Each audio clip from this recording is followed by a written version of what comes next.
Hello,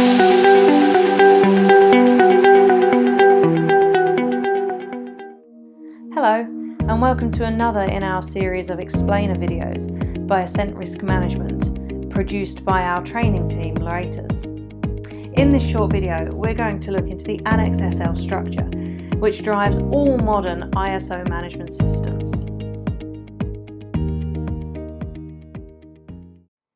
The International Organisation for Standardization is based in Switzerland, and they form thousands of standard documents covering all kinds of subjects. It helps our wide, interconnected world work together. To agree these standards, ISO have 164 national standards bodies, which sit on different committees and contribute to the creation of these standards. At Assent Risk Management, we primarily look at a subset of ISO standards called Management System Standards, or MSS. I find it useful to understand these systems in reverse. They are standards for systems of management. You'll recognise some of these from lorries on the motorway or letterheads from various organisations you've interacted with.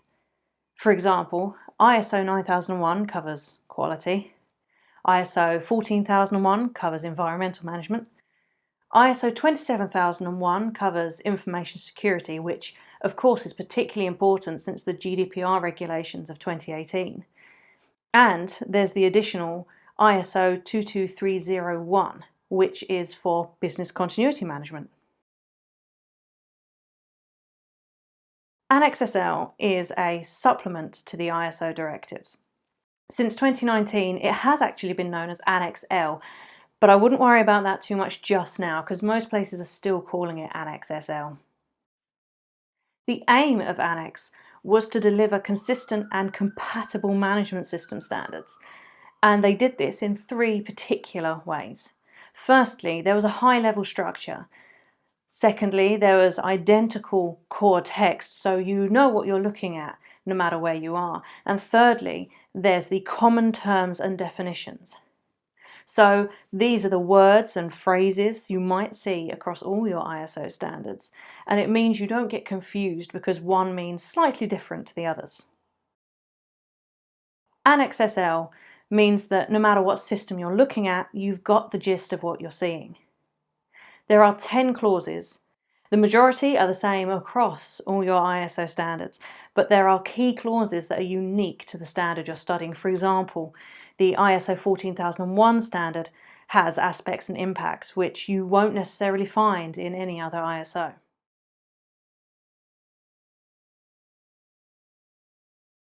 So let's have a look at those 10 clauses.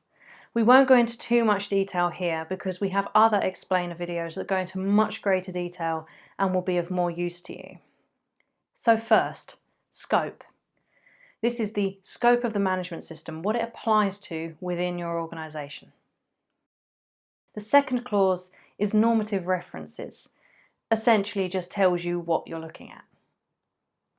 The third clause is terms and definitions, which is essentially a jargon buster dictionary of all the words and the phrases you're going to come across in ISO standards.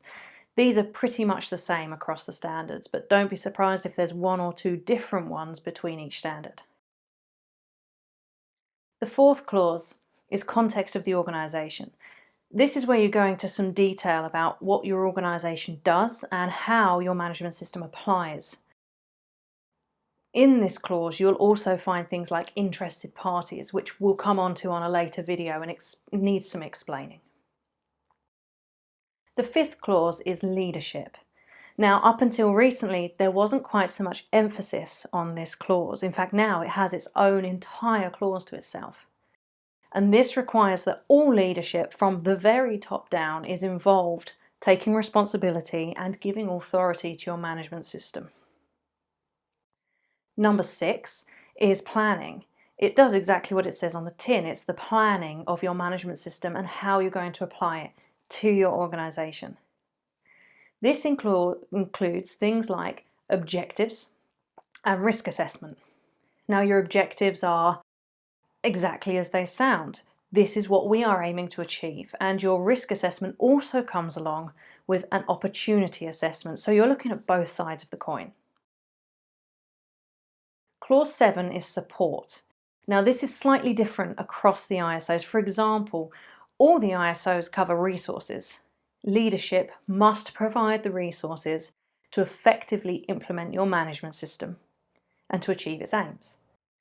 But in ISO 9001, there's also an emphasis on people. And in recent times, it's come to mean well-being.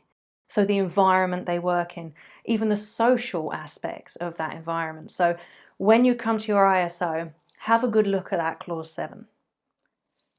Clause 8 is the big one, operation.